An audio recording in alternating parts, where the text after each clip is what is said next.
كنتوا تعرفوا إن المعبد ده اتبنى من 50 سنة بس؟ أو إن مصر فيها أقدم مكتبة مفتوحة طول الوقت في العالم؟ أو التصميم العلم المصري ليها إيه دلالات بالظبط؟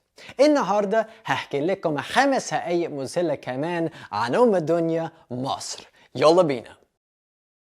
معبد أبو سمبل العظيم اتبنى سنة 1265 قبل الميلاد علشان يمجد الملك رمسيس الثاني، ولكن سنة 1964 الحكومة المصرية والأمم المتحدة قرروا تنقلوه تقريبا 250 متر، وكان عندهم سبب كويس، وهو بناء السد العالي في أسوان اللي كان أضخم سد في العالم في وقت بنائه. السد كان هيعلي مستوى المياه في نهر النيل، وكان هيغرق المعبد.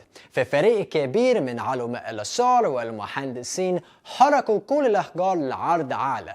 المشروع خد 4 سنين واتكلف 300 مليون دولار، بس الحمد لله هو نجاح. خلي بالكم ان الموضوع ده ممكن يسبب خناقة. احسن نادي كورة في افريقيا كلها موجودين في نفس الحي في القاهرة، وحتى بيلعبوا في نفس الاستاد.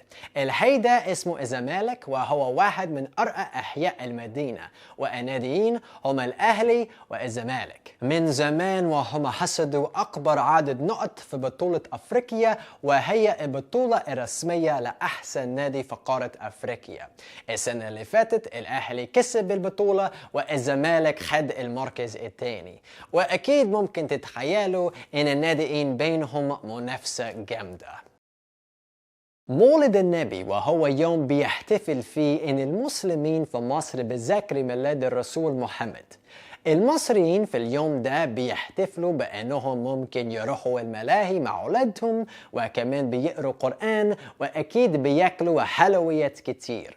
المولد مهم جدا في مدينة طنطا، خصوصا ان المدينة فيها مسجد والضريح السيد احمد البدوي، وهو امام صوفي مهم هاجر لمدينة طنطا من المغرب زمان. النهاردة في اكتر من 3 مليون زائر بزور طنطا كل سنة اثناء المولد، وحلويات طنطا بقت مشهور قوي في مصر كلها. بس مش كل المسلمين بيحتفلوا بالمولد. في الحقيقة الاحتفال بالمولد ممنوع في السعودية، بس دي قصة طويلة هحكيها لكم مرة تانية. مصر فيها أقدم مكتبة مفتوحة طول الوقت في العالم. لا، مش مكتبة اسكندرية، المكتبة دي اللي موجودة في دير سان كاترين في سيناء. الدير اتبنى حوالي سنة 550 بعد الميلاد بأمر من الإمبراطور البيزنطي قسطنطين، والنهاردة المكتبة هناك لسه مفتوحة.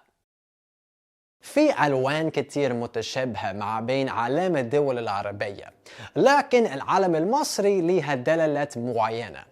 التصميم موجود دلوقتي بدأ يتطور من ساعة الثورة 1952 لما مصر بقت جمهورية. الجوز الأحمر بيرمز للدم المصريين في دفاعهم عن الوطن، الأبيض بيرمز للسلام بعد الاحتلال، والأسود بيرمز لفترة الاحتلال نفسها، وأخيرا النسر وهو بيرمز للقوة، وهو كمان كان رمز بتاع صلاح الدين البطل المسلم المشهور اللي كان بيحكم مصر زمان. خلاص كده، لو عندكم هيئة تاني عايزين تشاركوها ممكن تقولوا لي في التعليقات، ولو استمتعتوا بالفيديو ممكن تشاركوه مع أصحابكم وتشتركوا في القناة. شكرا جدا ومع السلامة.